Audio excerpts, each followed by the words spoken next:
Pasabog ang revelasyon ng dating sexy actress na si Sarcy Emmanuel tungkol sa kapwa niya soft drinks beauty noong dekada 80 na si Pepsi Paloma. Ibinahagi ni Sarcy ang mga huling sandali na nakasama at nakausap niya si Pepsi bago ito nagpatay 4 na dekada na ngayon ang nakararaan, sa YouTube vlog ni Julius Babaw na Unplugged.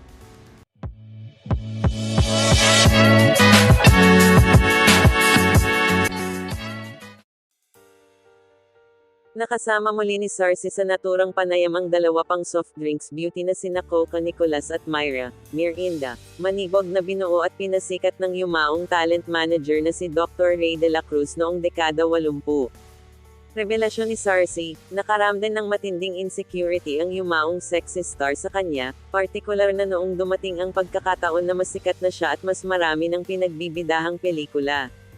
Sa pagkakaalam niya, isa ito sa mga dahilan kung bakit na-depress at nagka-nervous breakdown si Pepsi hanggang sa magpakita na nga sa pamamagitan ng pagbibigti noong May 31, 1985.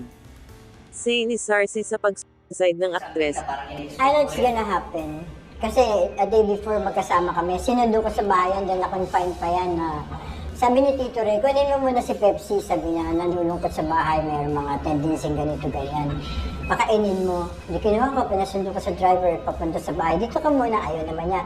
2 bakating kwarto ko sa bahay ko, dito ka na muna. Hindi, ma-pride. nagtanong daw si Pepsi kay Sarcy kung paano siya nagkaroon ng sariling bahay. Sabi niya, paano ka nagkabahay? Paano ka nagkabahay? Sabi niya, hindi ba trabaho ko lagari ko 3 pelikula? Ayun. Hindi niya ako matake.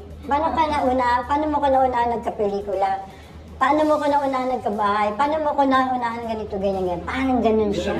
Ganun na ang thinking niya, iba na. Rebel na. Siya yung senior eh. Senior kasi siya na soft drinks eh. Oo.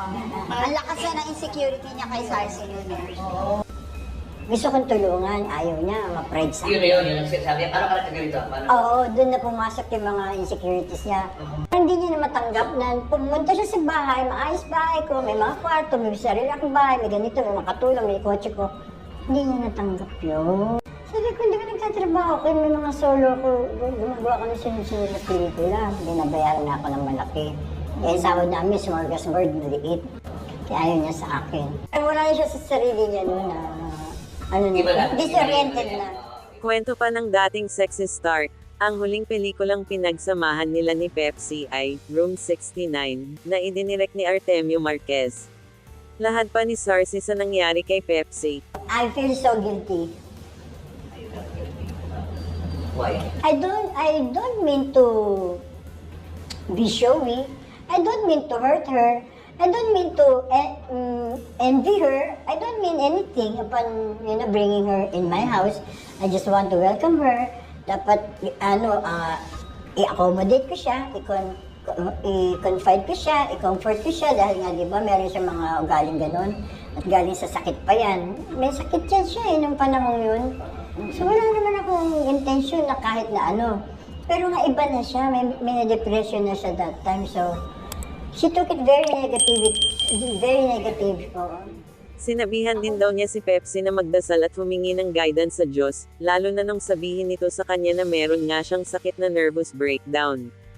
Ang kontrobersyal na buhay ni Pepsi ay mapapanood na sa darating na February sa pamamagitan ng bagong pelikula ni Daryl Yap, The Rapists of Pepsi Paloma.